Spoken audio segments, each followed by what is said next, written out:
She humiliated me and stole my dream. When I met her again, her story was another lie. As long as I can remember, my life has been defined by my relationship with Clara. To everyone, especially her parents who raised me after I lost my own, we were like sisters. But in practice, we were more like the sun and the moon. Clara was the sun, radiant, charismatic, the center of all attention.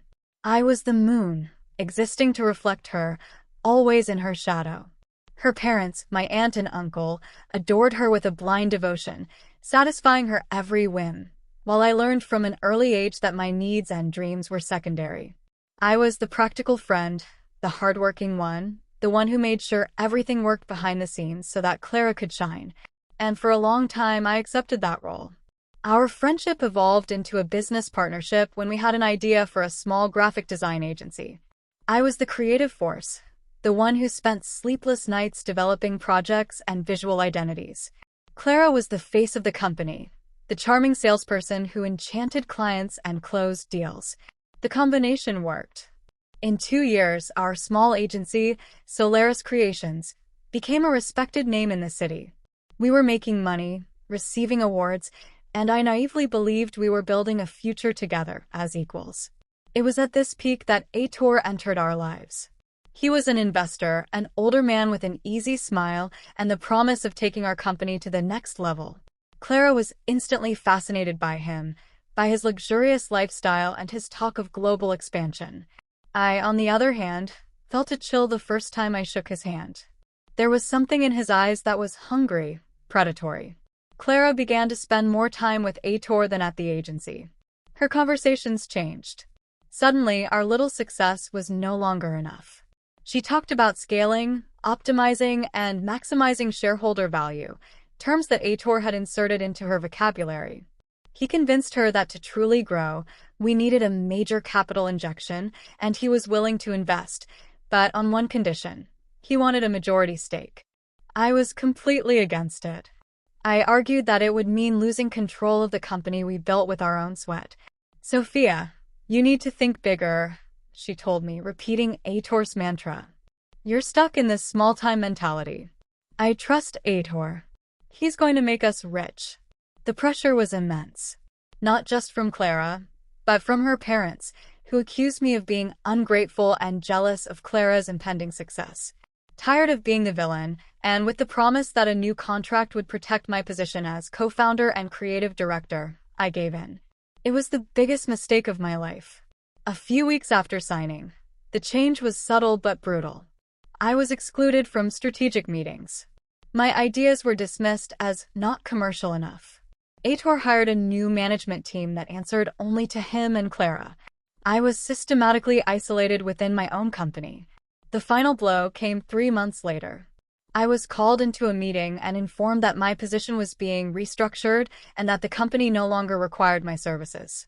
There was a clause in the contract, buried in complex legal language, that allowed for this maneuver. Clara sat next to Heitor, unable to look me in the eye, as he dismissed me with a cold smile. I was kicked out of the company I created. When the door of that meeting room closed behind me, I felt as if my world had imploded. I didn't just lose my job. I lost my identity, my best friend, and the only family I had ever known. I tried to talk to Clara's parents, my aunt and uncle, seeking some kind of support or understanding. Their response was a stab to the heart. "Clara explained everything, Sophia," my aunt said on the phone, her voice icy. "She said you weren't keeping up with the pace, that your negativity was hindering growth. Honestly, we're disappointed in your lack of gratitude after everything we've done for you." They believed her version, the version where I was the weak one, the envious one, the deadweight that needed to be cut. I was completely banished from their lives. The following months were the darkest of my life. I fell into a deep depression. Clara's betrayal was an open wound that became infected with every piece of news I saw about the meteoric success of the new and rebranded Solaris Creations, now just Solaris. She was on the covers of business magazines, giving talks on entrepreneurship, always with Heitor by her side, the power couple. I, on the other hand, could barely get out of bed. I spent the small, unfair payout I received to survive and pay for therapy. It was a slow and painful process, But over time, the pain began to transform into something else, a cold, determined anger. I refused to let them destroy me. I took out my laptop, went back to what I did best, and started from scratch. I opened a small design studio, working as a freelancer from my apartment. No fanfare, no investors, just me, my talent, and a relentless work ethic. I named my new company Lunar Studio, an irony that only I understood. For the next 5 years, I dedicated myself entirely to my work. I built a reputation based on quality, creativity, and trust. My studio grew organically, attracting clients who valued substance over appearance. I wasn't famous like Clara, but I was respected. I was happy at peace. I had a thriving business, a small circle of true friends, and most importantly, I had myself back. I had relegated Clara and her family to a dusty corner of my memory, a painful chapter one rarely revisited. I truly believed they were part of my past. Until one rainy Tuesday. I was in a coffee shop downtown, waiting for a client, when I saw her. It was Clara, but a faded, tired version of the woman I once knew. Her hair, once always impeccable, was tied in a messy bun. Her clothes were simple worn. She was working there, cleaning tables and serving coffee, moving with an exhausted slowness. Our eyes met across the counter. The recognition in her eyes was followed by a wave of panic and shame. She turned abruptly, trying to hide in the kitchen. I was frozen, a storm of conflicting emotions inside me. What the hell had happened to the glamorous CEO, the queen of the business world? Driven by a morbid curiosity I couldn't control, I waited until the end of her shift. I approached her on the street as she lit a cigarette with trembling hands. "Clara," I said. She flinched but didn't run. "Sophia," she mumbled, her voice hoarse. I know. It's a shock, isn't it?" And then she told me a heartbreaking story. Ador, she said, was a con man. He had deceived her. After kicking me out, he began siphoning money from the company, making shady deals and racking up huge debts. He sank Solaris and one day simply disappeared, taking all the remaining money and leaving her to deal with the debts and bankruptcy. She had lost everything. The company, the money, the friends. Now she was stuck in this job, living in a rented room, just trying to survive.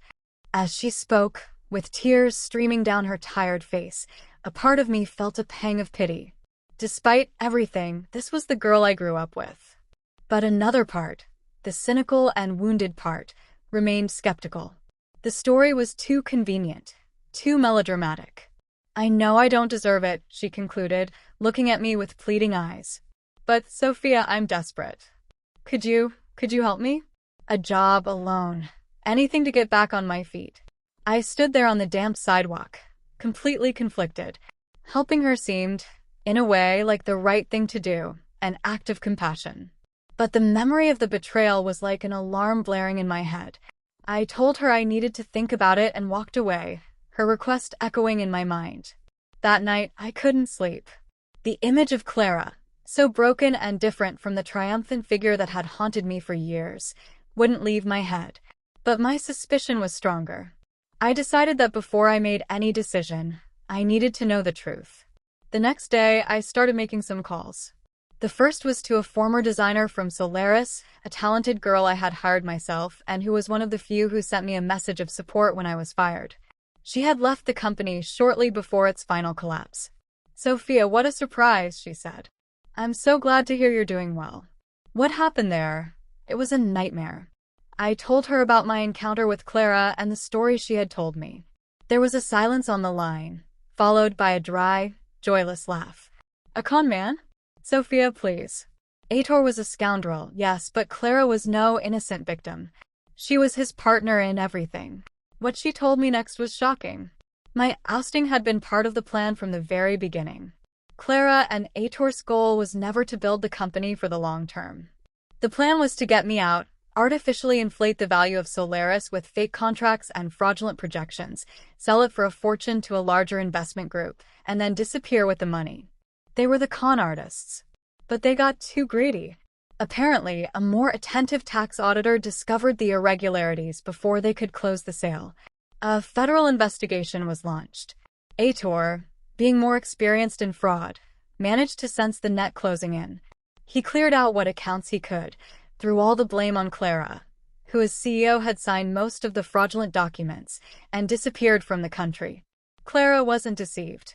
She was an accomplice. And when the house of cards collapsed, she was simply left behind by her partner in crime. I was horrified. The truth was so much worse than the betrayal I had imagined. It wasn't just about pushing me out of the company. It was an elaborate criminal scheme. The sad story she had told me was just another manipulation, another performance to try and get something from me.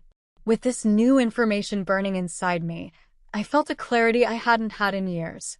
I went back to the coffee shop the next day during her break. I sat down across from her and just watched her. She tried to start with the same pitiful look, but I cut her off. I spoke with Julia, I said, mentioning our former employee's name. The color drained from Clara's face.